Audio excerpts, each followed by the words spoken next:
আল্লাহ তাআলা মায়ার সুরে পিছন থেকে আপনাকে আমাকে ডাকেন, ইয়া আইয়ুহাল ইনসান, হে আমার বান্দা, হে মানুষ, মা গররকা বিরব্বিকাল কারীম, কোন জিনিস, কোন মায়া, কোন মুহাব্বত আমি কারীম রব থেকে তোকে দূরে সরাই রাখতেছি?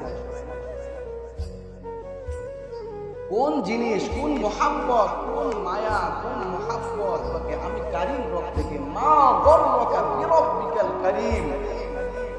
আল্লাহ তাআলা বলতেছেন, মা গররকা বিরব্বিকাল কারীম, কোন মায়া, কোন মুহাব্বত আমি কারীম রব থেকে দূরে সরাই রাখছি।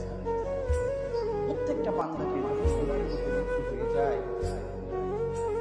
যখন সে নামাজ ফেলে বসে থাকে ঘরের মধ্যে, কেমন জানি মায়ার সুরে আল্লাহ তাআলা তাকে ডাকে, তাকে বুলায়, তাকে আহ্বান করে। কোন মায়া, কোন মুহাব্বত, কোন সম্পর্ক আমি কারীম রব থেকে তোকে দূরে সরাই দেয়?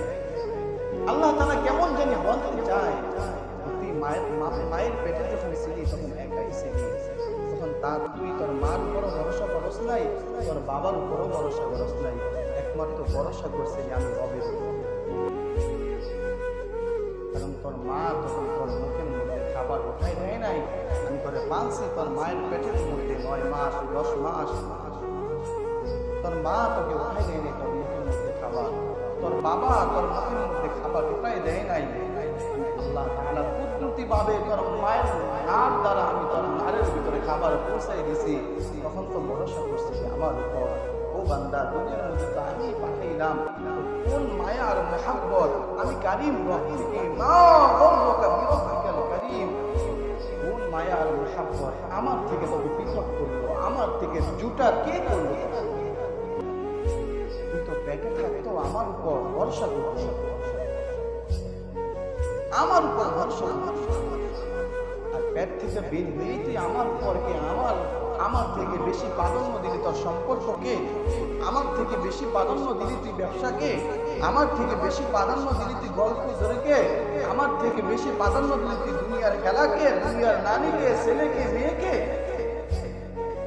তুই ভুলে গেলে চলবে না। আল্লাহ তাআলা কেমন জানি বলতে চায় যে তুই কিন্তু আবার একা হয়ে আবার কবরের মধ্যে আসবি, তখন আবার তোর মাও থাকবে না যে তুই মার উপর ভরসা করবি, তখন আবার তোর বাবাও থাকবে না যে তোর বাবার উপর তুই ভরসা করবি, তখন আবার তোর বন্ধুও থাকবে না যে তুই তোর বন্ধুর উপর ভরসা করবি, তখন আবার তোর ছেলে, মেয়ে, ভাই, বন্ধু, ব্যবসা বাণিজ্য কোনো কিছুই থাকবে না যে তাদের উপর ভরসা করবি।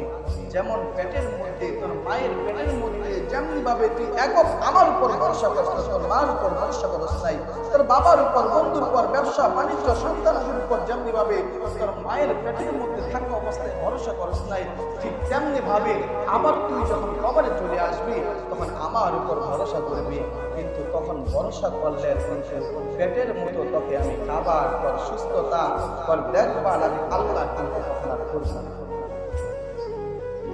যখন আমরা গুনার মধ্যে লিপ্ত থাকি তখন আল্লাহ তাআলা বলে, আমাদেরকে বুলায়। দেখবেন বাবা মা যখন সন্তান অবাধ্য হয়ে যায়, বাবা মা বুঝায়, বাবা যখন ছোট ছিলি তোর বাথরুমের নেকড়াটা আমার নাকের সামনে নিয়ে কিন্তু আমি খাইছি, আমার চোখের সামনে রেখে কিন্তু খাইছি, খাইতে বসছি তো পায়খানা করে দিস, খাবারের মাঝখান দিয়ে তোকে পরিষ্কার করে আবার দ্বিতীয়বার খানা খাইতে বসছি।